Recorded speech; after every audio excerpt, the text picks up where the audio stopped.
Hello everybody, Mike here with Top Don.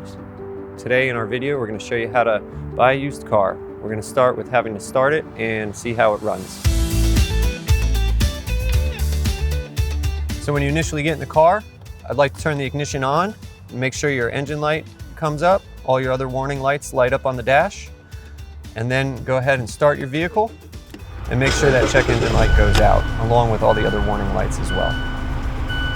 When starting your vehicle, you also want to make sure it cranks at a normal speed and not slow, and also listen for any noises that may occur as it's starting to identify a possible problem.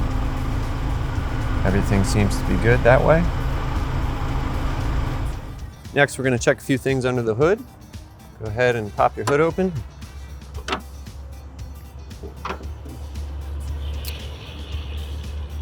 What you're going to initially look for is any kind of fluid leaks, any kind of wetness around anything. You want to check your battery terminals, make sure they're nice, clean, and tight.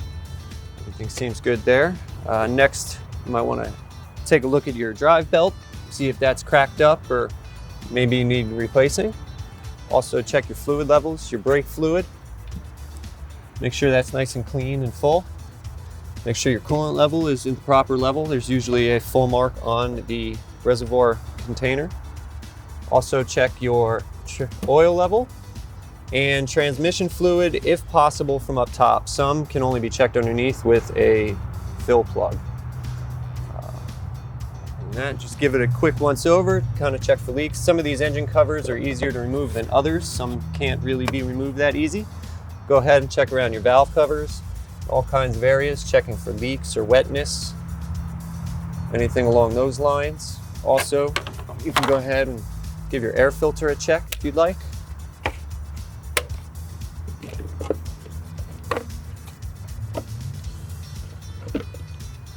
This one's a little dirty, but not bad.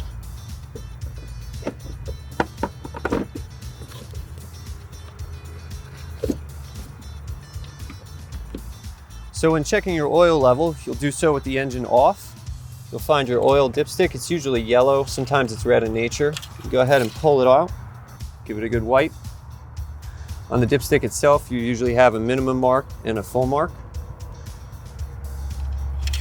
Go ahead and reinsert and pull back out and check to see if your oil is in between those two marks. If it's not, could indicate either a lack of maintenance or a leak or a possible internal engine, or also check the condition as well. See if it's nice and clean.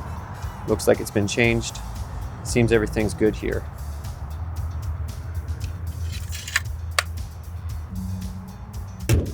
So after some basic checks on this car, everything seems to be well maintained and starting and running properly. Thanks for watching our video.